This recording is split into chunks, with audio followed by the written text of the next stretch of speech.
नमस्कार प्यारे दोस्तों, स्वागत है आपका आपके YouTube channel Uttarakhand all in one classes में।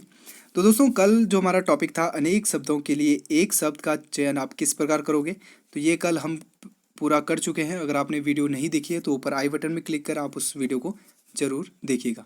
ओके, तो आज इसका टेस्ट है, टेस्ट को ज़रूर दीजिएगा। आपको कुछ नए क्वेश्चन मिलेंगे और काफ़ी इंपॉर्टेंट क्वेश्चन भी मिलेंगे, और कुछ डाउट आपको रहता है तो उसको भी दूर करने का प्रयास मैं करूँगा।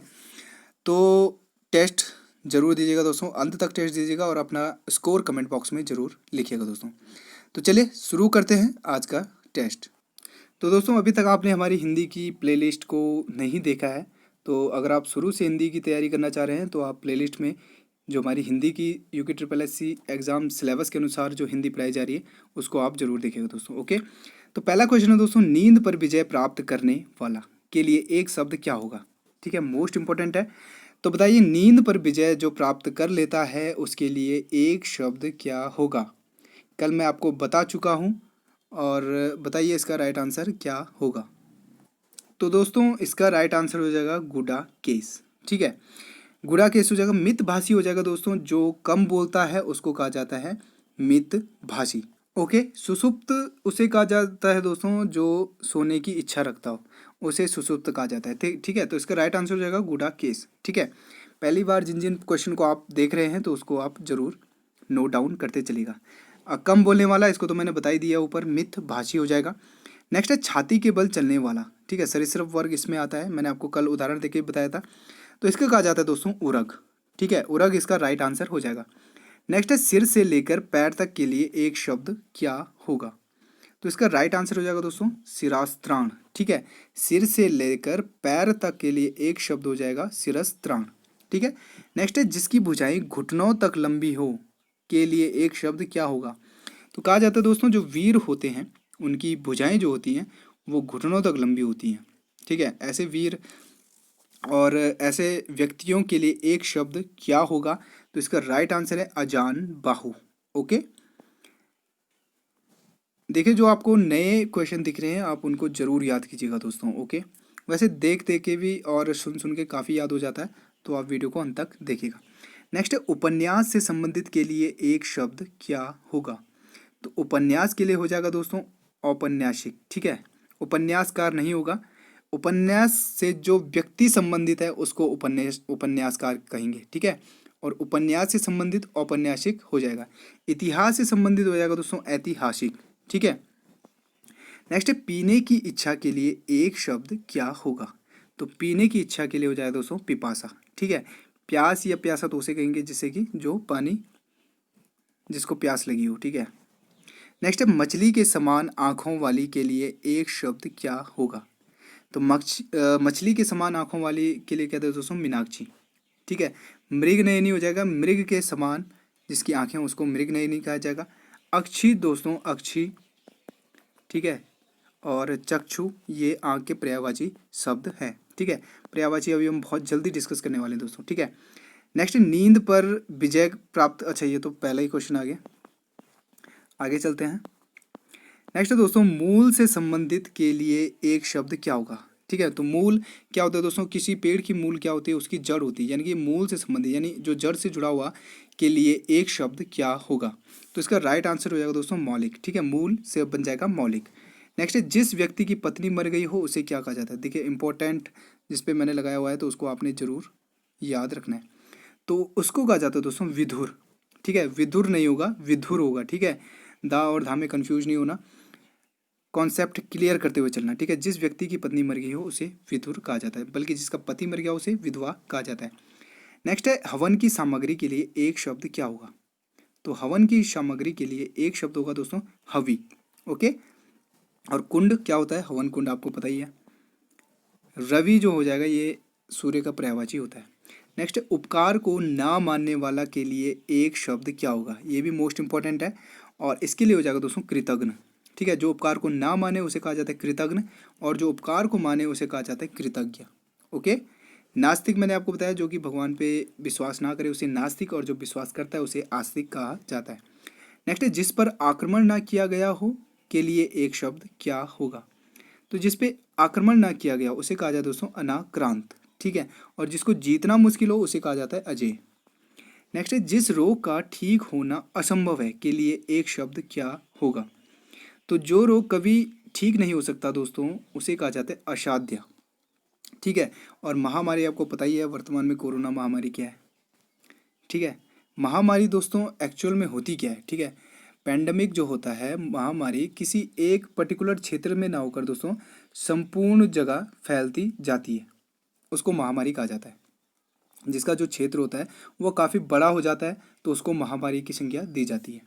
नेक्स्ट है जिसका कोई आकार ना हो के लिए एक शब्द क्या होगा। ठीक है, तो जिसका कोई आकार ना हो उसे कहा जाता है दोस्तों निराकार। ठीक है, नेक्स्ट है जिसमें संदेह ना हो के लिए एक शब्द क्या होगा। तो कल मैंने ये क्वेश्चन करा दिया है आपको। जिसमें संदेह ना हो उसे कहा जाता है असंदिग्ध, और जिसमें संदेह हो उसे संदिग्ध कहा जाता है। नेक्स्ट है जिस भूमि को जोता ना जा सके के लिए एक शब्द क्या होगा। तो जिस भूमि को जोता ही ना जा सके दोस्तों तो उसको कहा जाता है अप्रतिहात। मोस्ट इंपॉर्टेंट है, ये आपको याद रखना है। जिस भूमि को जोता ना जा सके उसे अप्रतिहात कहते हैं। नेक्स्ट है जिसे शीघ्र प्रश्न किया जा सकता हो के लिए एक शब्द क्या होगा। तो जिसे शीघ्र प्रश्न किया जा सकता है दोस्तों उसे कहा जाता है आशुतोष। ठीक है, आशुतोष किसी का नाम होगा तो आप उस तरीके से याद कर सकते हैं कि आशुतोष को जल्दी प्रश्न किया जा सकता है। नेक्स्ट है जो समाप्त हो गया हो के लिए एक शब्द क्या होगा। ठीक है, तो जो समाप्त हो गया दोस्तों उसे कहा जाता है इतिश्री। जैसे बोलते हैं हमने अपने कार्य का श्री गणेश किया, तो श्री गणेश मतलब होता है कार्य का शुभारंभ करना, और इतिश्री यानी कि खत्म करना। ठीक है, जो लुप्त हो गया हो के लिए एक शब्द क्या होगा। तो जो लुप्त हो गया दोस्तों वो हो जाएगा विलुप्त। ठीक है, जो आंखों के सामने ना हो यानी कि नज़र के सामने ना हो उसे परोक्ष कहा जाता है, जो आंखों के सामने हो उसे प्रत्यक्ष कहा जाता है। ठीक है, दूसरों से आगे बढ़ने की इच्छा के लिए एक शब्द क्या होगा। तो आप दूसरों से आगे बढ़ने की आपकी अगर इच्छा है तो उसके कहा जाता है स्पर्धा। ठीक है, नेक्स्ट है वह स्त्री जो संतान उत्पन्न ना कर सके के लिए एक शब्द क्या होगा। ठीक है, तो उसका हो जाएगा दोस्तों बंध्या। ठीक है, बंध्या कहा जाता है जिस स्त्री को, जो स्त्री संतान उत्पन्न ना कर सके। नेक्स्ट है हाथ में लेकर चलाया जाने वाला हथियार क्या होता है। मोस्ट इंपॉर्टेंट है दोस्तों। ठीक है, आपको अस्त्र और शस्त्र आपने सुने होंगे, लेकिन आपको अस्त्र और शस्त्र का डिफरेंस भी पता होना चाहिए। ठीक है, तो देखिए जो हाथ में लेकर चलाया जाने वाला हथियार है दोस्तों उसको कहा जाता है शस्त्र, और जिस हथियार को हम फेंक के चला सकते हैं उसे कहा जाता है अस्त्र। ठीक है, जो हाथ में लिया जाता है उसको शस्त्र, और जिसको हवा में फेंक कर किसी को मारा जा सकता है उसे अस्त्र कहा जाता है। गांडीव आपको पता है कि अर्जुन की धनुष का नाम गांडीव था। नेक्स्ट है दूसरों के स्थान पर कार्य करना के लिए एक शब्द क्या होगा। तो दूसरों के यहाँ अगर आप कार्य करते हैं तो उसको कहा जाता है दोस्तों स्थानापन्न। नेक्स्ट है प्रारंभ से लेकर अंत तक के लिए एक शब्द है। ठीक है, तो प्रारंभ से लेकर अंत तक हो जाएगा आद्योपांत। ठीक है, काफ़ी नए नए क्वेश्चन आपको मिलेंगे दोस्तों, और ऐसे ही क्वेश्चन अब आप मिलेंगे। ठीक है, कंपटीशन में आपको बता दूं कि 1,20,000 फॉर्म भरे जा चुके हैं आपकी केवल 746 पोस्ट के लिए। ठीक है, ठीक है, तो अखबार की कटिंग भी आप देख सकते हैं। तो ठीक है, वीडियो स्किप ना करें दोस्तों, कुछ भी आपको समझने के लिए मिल रहा है तो उसको ज़रूर सीखिए। नेक्स्ट है जिसकी कोई इच्छा ना हो के लिए एक शब्द क्या होगा। तो जिसकी कोई इच्छा ना हो दोस्तों इसको कहा जाता है निष्प्रह। नेक्स्ट है बिना पलक गिराई के लिए एक शब्द क्या होगा। तो ये हो जाएगा दोस्तों निर्निमेष, अपलक, अनिमेष। ठीक है, ये सभी इसका राइट आंसर हो जाएगा, निर्निमेष, अपलक, अनिमेष। ठीक है, जो किसी से कुछ ना मांगे के लिए एक शब्द क्या होगा। तो जो किसी से कुछ ना मांगे दोस्तों उसे कहा जाता है अजाची। ठीक है, इंपॉर्टेंट है अजाची। नेट है जिस पर अनुग्रह किया गया हो के लिए एक शब्द होगा। जिस पर आपने अनुग्रह किया हो के लिए आपके लिए एक शब्द क्या होगा। तो वो जाएगा दोस्तों अनुकंपित। ठीक है, नेक्स्ट है करने की इच्छा, कुछ करने की इच्छा के लिए एक शब्द क्या होगा। तो इसका राइट आंसर हो जाएगा दोस्तों चिकित्सा। ठीक है, ठीक है, चिकित्सा इसका राइट आंसर हो जाएगा। अगर मुमूर्षा की बात करें तो मरने की इच्छा को कहा जाता है मुमूर्षा। ऐसे ही खाने की इच्छा को कहा जाता है बुभुक्षा दोस्तों। ओके, नेक्स्ट दोस्तों तैरने की इच्छा रखने वाला के लिए एक शब्द क्या होगा। इंपॉर्टेंट है, तैरने की इच्छा रखने वाले को कहा जाता है दोस्तों तितीर्ष। ठीक है, तितीर्ष आपको याद रखना है। ठीक है, डिफरेंट और थोड़ा कठिन शब्द है लेकिन आपको याद करना पड़ेगा। तितीर्ष कहा जाता है तैरने की इच्छा को। तो नेक्स्ट दोस्तों जिसकी इच्छा पूर्ण हो गई हो के लिए एक शब्द क्या होगा। तो तृप्त हो जाएगा दोस्तों। ठीक है, करते हैं ना, तृप्ति हो गई, आत्मा की तृप्ति यानी कि इच्छा पूर्ण हो गई। नेक्स्ट है जिसने शपथ पूर्वक प्रतिज्ञा की हो के लिए एक शब्द होगा। तो जिसने शपथ पूर्वक प्रतिज्ञा की हो उसके लिए एक शब्द हो जाएगा दोस्तों संसप्त। ठीक है। नेक्स्ट है जिसका साधन सहजता से हो सके के लिए एक शब्द है। ठीक है, तो इसका आंसर हो जाएगा दोस्तों सुसाध्य। जिसका साधन सहजता से हो सके उसे सुसाध्य कहा जाता है। देखिए जिस पे इंपॉर्टेंट लगा है वो आपको याद करना है दोस्तों। ठीक है, क्योंकि वो किसी ना किसी एग्जाम में बन चुके हैं। जिसके पास कुछ भी ना हो दोस्तों के लिए एक शब्द क्या होगा, तो हो जाएगा अकिंचन। बहुत दिनों तक जीने वाला के लिए एक शब्द क्या होगा, तो वो हो जाएगा दोस्तों दीर्घायु। ठीक है, लंबी उम्र जीने वाले को दीर्घायु कहा जाता है। वह नायक जो आत्माभिमान नहीं दिखाता के लिए एक शब्द क्या होगा, वह नायक जो आत्माभिमान नहीं दिखाता है। तो इसका राइट आंसर हो जाएगा दोस्तों धीरोदात। ठीक है, धीरोदात इसका राइट आंसर हो जाएगा। नेक्स्ट है संकलन किया हुआ, किसी को इकट्ठा किया हुआ के लिए एक शब्द क्या होगा, तो ये हो जाएगा संकलित। ठीक है। नेक्स्ट है सुख तथा दुख में समान रहने वाला के लिए एक शब्द है। तो जो सुख और दुख में एक समान रहता है उसको कहा जाता है निर्लिप्त। नेक्स्ट है जिसका संकल्प या निश्चय किया गया हो के लिए एक शब्द है। तो आपने किसी चीज़ के लिए संकल्प या दृढ़ निश्चय किया हो तो उसके लिए एक शब्द दोस्तों संकल्पित। ठीक है। नेक्स्ट है सृजन की इच्छा के लिए एक शब्द क्या होगा, तो सृजन की इच्छा के लिए हो जाएगा दोस्तों सिसरछा। नेक्स्ट है हिमालय पर निवास करने वाले को क्या कहा जाता है, तो इसको कहा जाता है दोस्तों हिमवतिक। ठीक है, मोस्ट इंपॉर्टेंट है, हिमालय पर निवास करने वाले को हिमवतिक कहा जाता है। नेक्स्ट है मेघ की तरह गरजने वाला के लिए एक शब्द क्या होगा, तो मेघ की तरह गरजने वाले को कहा जाता है मेघनाद। ठीक है, रामायण में आपको पता होगा मेघनाद, तो मेघनाद इसीलिए उसका नाम पड़ा क्योंकि वो मेघ की तरह गरजता है। पहले जन्म लेने वाले को कहा जाता है दोस्तों अग्रज, बाद में अनुज। ठीक है, ये आपको याद रखना है। नेक्स्ट है वह कवि जो तत्काल कविता करे के लिए एक शब्द है। ठीक है, तो ऐसे कविता भी होते हैं ना, ऐसे कवि भी होते हैं जो तत्काल कविता कर लेते हैं, तो उनको कहा जाता है दोस्तों आशु कवि। ठीक है, मोस्ट इंपॉर्टेंट है, आपको याद रखना है, आशु कवि तत्काल कविता कर लेते हैं। नेक्स्ट है वह वस्तु जिसके आर पार न देखा जा सके।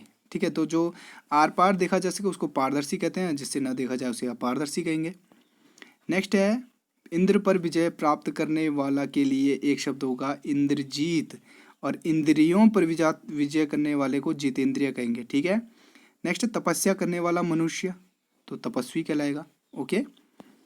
नेक्स्ट है जिसकी परीक्षा न की गई हो के लिए एक शब्द क्या होगा, तो जिसकी परीक्षा न की गई हो तो निष्परीक्षित हो जाएगा। ठीक है। जो बदला लेना चाहता है के लिए एक शब्द क्या होगा, तो जो बदला लेना चाहता है उसे कहा जाता है प्रचिकीर्षु। प्रचिकीर्षु। ठीक है, जो विज्ञान जानता है उसके लिए एक शब्द होगा वैज्ञानिक। जिस पर विश्वास किया गया हो उसको कहा जाता है दोस्तों विश्वस्त। ठीक है, विश्वास पात्र नहीं होगा, ना ही विश्वासी होगा, ना ही विश्वसनीय होगा। जिस पर विश्वास किया गया हो उसे विश्वस्त कहा जाता है। जिस पर कोई अंकुश ना हो तो निरंकुश हो जाएगा। जिसकी चिंता न की जा सके उसे कहा जाता है दोस्तों अचिंत्य। ठीक है, अचिंत्य।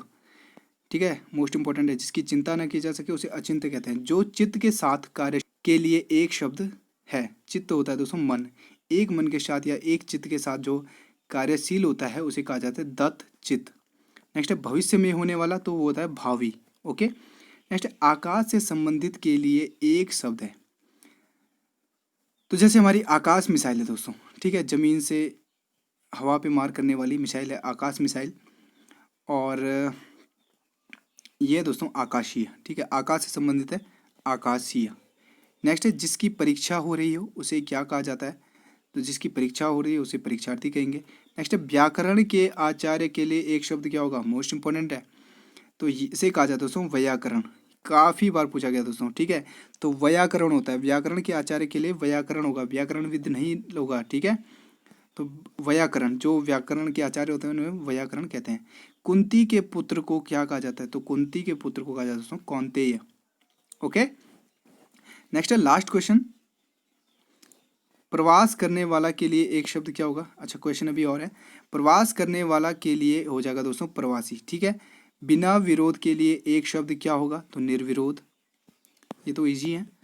प्रत्यक्ष किस वाक्यांश के लिए एक शब्द है, तो आंखों के सामने जो है दोस्तों उसे कहते हैं प्रत्यक्ष। जिसे सम्मान प्राप्त है के लिए एक शब्द क्या होगा, तो जिसे सम्मान प्राप्त है उसे कहते हैं दोस्तों सम्मानित। ठीक है, बोलते हैं ना सम्मानित जनता, इच्छा के अनुसार वाक्यांश के लिए एक शब्द क्या होगा, तो इच्छा के अनुसार अगर आपका कार्य हो रहा है तो उसे कहते हैं दोस्तों ऐच्छिक। तो दोस्तों ये थे मोस्ट इम्पॉर्टेंट आपके अनेक शब्दों के लिए एक शब्द। वीडियो आपको कैसी लगी, और अगर आपको कुछ भी नया सीखने के लिए मिला है दोस्तों, तो आप वीडियो को लाइक ज़रूर कीजिएगा, ठीक है, जिससे मुझे पता चले कि आपने कुछ इससे नया सीखा है। और वीडियो अच्छी लगी तो वीडियो को कमेंट भी जरूर कीजिएगा दोस्तों। किसी क्वेश्चन में डाउट होता है तो उसको भी आप ज़रूर लिखेंगे। ओके, तो चलिए मिलते हैं कल के टॉपिक में, तब तक के लिए बाय बाय, टेक केयर।